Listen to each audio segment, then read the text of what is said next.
কোন মানুষ যদি এই বিশ্বাস রাখে যে মহিলা বিবাহ হওয়ার পরে যদি চুড়ি হাতে না পড়ে তাহলে তার স্বামীর ক্ষতি হবে, মরে যাবে, অসুস্থ হয়ে যাবে, বালা মুসিবত হবে, এই আকীদা, আশ্চর্য। এই সওয়াল ইটালি থেকে এসছে আমাদের কাছে, জি ইটালি থেকে এসছে।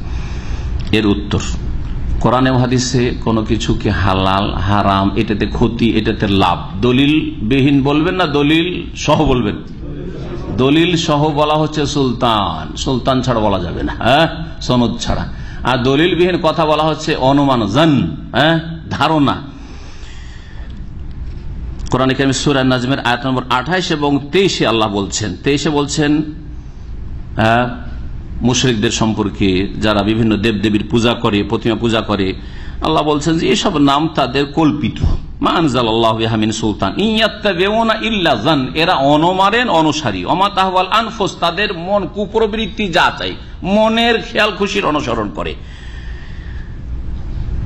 ওয়ালাকাদ জাআহুম মির রাব্বিহিম হুদা, অথচ হেদায়েত আল্লাহর পক্ষ থেকে তাদের কাছে এসেছে। সূরা নাজমের আয়াত নম্বর 28 বলছেন ওমা লাহুম বিহি মিন ইলম, যারা এইরকম কথা বলে দলিলবিহীন, তাদের কাছে কোনো জ্ঞান নাই। ইয়াত্তাবিউনা ইল্লা যান, তারা ধারণার অনুসারী একমাত্র। ওয়া ইন্না যান্না লা ইউগনি মিনাল হাক্কি শাইআ, আর ধারণা অনুমান সত্যের ক্ষেত্রে, হকের ক্ষেত্রে কোনো কাজে আসে না। মাসলা মাসাইলের ক্ষেত্রে, দিনের ক্ষেত্রে, দিন হচ্ছে হক, হকের ক্ষেত্রে ধারণার কোনো স্থান নেই। আর তারপরে কুধারণা রাখা মানে কোনো কিছু কুলক্ষণ, অলক্ষী অথবা কুলক্ষণ, যেটাকে তেয়ারা বলা হয়, সেটাকে নবী করিম সাল্লাল্লাহু আলাইহি ওয়াসাল্লাম কি বলেছেন?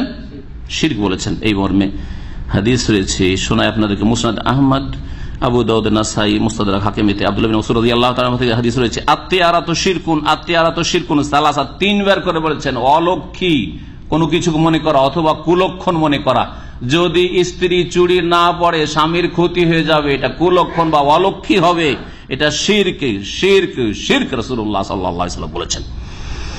আর নবী করিম সাল্লাল্লাহু আলাইহি ওয়াসাল্লাম বলেছেন লা তিয়ারাতা, লা তিয়ারাতা, কুলক্ষণ বা অলক্ষীর স্থান ইসলামে নেই মোটেই। তবে ইসলামে ফাল আছে, ফাল মানে হচ্ছে শুভ লক্ষণ নেওয়া। কি শুভ লক্ষণ নেওয়া? আপনি যদি দেখেন যে কোনো একটা ক্ষেত্রে একটা ভালো কিছু আপনি আপনার কানে পৌঁছল, আলহামদুলিল্লাহ, হ্যাঁ, জি হ্যাঁ, শুভ লক্ষণ নেওয়া, শুভ লক্ষণ নিতে পারেন। নবী করিম সাল্লাল্লাহু আলাইহি ওয়াসাল্লাম হুদাইবিয়ার সন্ধির সময় এক কাফের আসলো, যার নাম ছিল সুহাইল। নবী সাল্লাল্লাহু আলাইহি ওয়াসাল্লাম জিজ্ঞেস করলেন তোমার নাম কি? বলছে সুহাইল। সুহাইল মানে সহজ, হ্যাঁ, সরল। তখন নবী সাল্লাল্লাহু আলাইহি ওয়াসাল্লাম সুলক্ষণ নিলেন, সুলক্ষণ নেওয়া জায়েজ রয়েছে, শুভ লক্ষণ নেওয়া জায়েজ রয়েছে। সাহুল আল আমর, হুদাইবিয়ার সন্ধির বিষয়টি সহজ হয়ে গেছে, নবী সাল্লাল্লাহু আলাইহি ওয়াসাল্লাম শুভ লক্ষণ নিয়েছে। শুভ লক্ষণ নিতে পারেন, কিন্তু কুলক্ষণ নিতে পারেন না। সকালবেলা মাশাআল্লাহ পরেশগার মানুষের সাথে দেখা, হ্যাঁ, আর তার কাছ থেকে কিছু দিনের কথা শুনলে আলহামদুলিল্লাহ, ফজরের নামাজটা জামাতে নামাজ পড়তে পেরেছি, আজকে আমার টেনশন আছে, একটা জরুরি অফিসিয়াল কাজ আছে, শুভ লক্ষণ যে আজকে ফজরটা জামাতে পড়তে পেরেছি, তাহাজ্জুদ পড়তে পেরেছি, শুভ লক্ষণ, বোঝা গেছে না? কিন্তু যদি ফজরে ভোরে উঠেই কিছু পাপ হয়, পাপ করার পরে বেরিয়েছেন, অথবা সকালবেলা উঠে ডোম ব্যথা, আমাদের দেশে যেসব কুলক্ষণ নেওয়া আছে, সকালে উঠেই বাইরে বেরিয়েছে আর কি দেখছে? একটা কুকুর দেখছে সামনে, একটা বিড়াল পড়েছে সামনে, পেছন থেকে ডাক দিয়েছে, পেছন থেকে ডাক দিলে নাকি কুলক্ষণ, বাইরে মুসাফির যদি বেরোয়, পেঁচার ডাক শুনেছে রাতে, আরে কোন যে বিপদবালা মুসিবত আসে, এগুলি হারাম, শিরক, এগুলি হচ্ছে শিরক। এই দিয়ে আজকের আলোচনা শেষ করছি।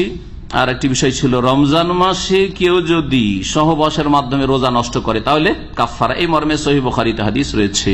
কি কাফারা, এটা বলে শেষ করে দিচ্ছি, যদিও সময় একবারে শেষে। কি বলেন, কি করতে হবে?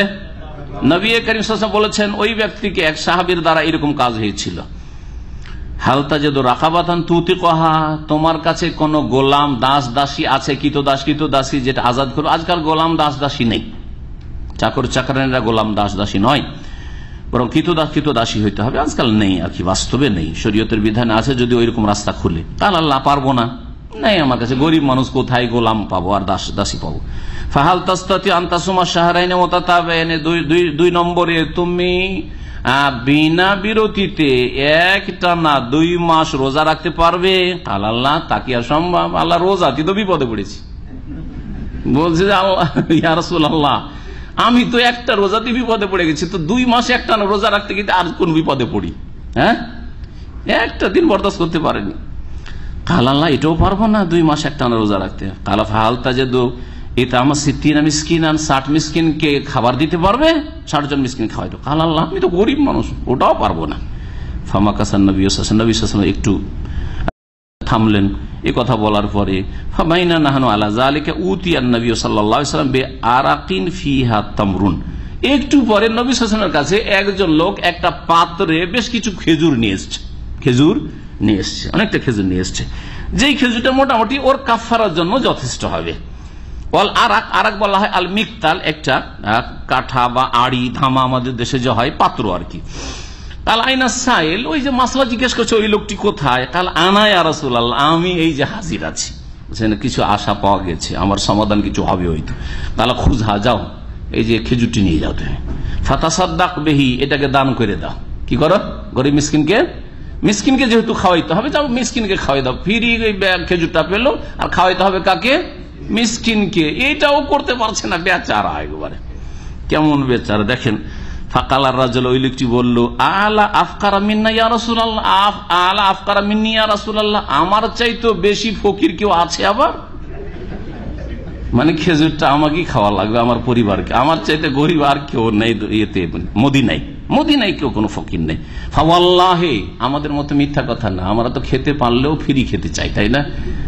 টাকা দিয়ে উমরা যেতে পারলেও ফ্রি উমরা যেতে চাই, এইরকম সাহাবীরা ছিলেন না? শুনেন তার অবস্থা, সুবহানাল্লাহ। বলছে ফাওয়াল্লাহি, আল্লাহর কসম করে বলছি ইয়া রাসূলুল্লাহ, মা বাইনা লাবাতাইহা ইউরিদুল হাররাতাইনি আহলু বাইতিন আফকারু মিন আহলি বাইতি, আমার পরিবারের চাইতে মদিনার পূর্ব আর পশ্চিমে যে 2টি হাররা রয়েছে, হাররা শারকিয়া, হাররা গারবিয়া, যারা মদিনায় বসবাস করে, হাররা শারকিয়া এই বাকির কবরস্থানের পরে যে অংশটুকু, এগুলো হাররা শারকিয়া।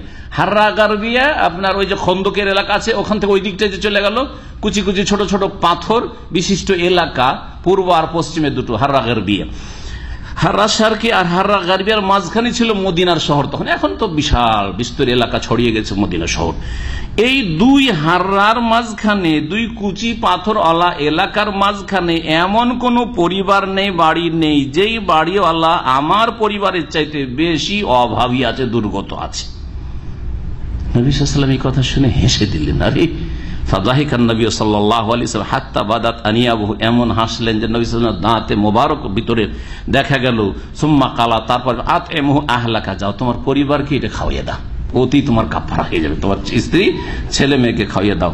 এখানে আজকের আলোচনা শেষ করছি। সাল্লাল্লাহু আলাইহি ওয়া সাল্লাম নবিয়ানা মুহাম্মদ ওয়া আলা আলিহি ওয়া সাহবিহি আজমাইন। সুবহানা রাব্বিকা রাব্বিল ইজ্জাতি আম্মা ইয়াসিফুন ওয়া সালামুন আলাল মুরসালিন ওয়াল হামদুলিল্লাহি রাব্বিল আলামিন।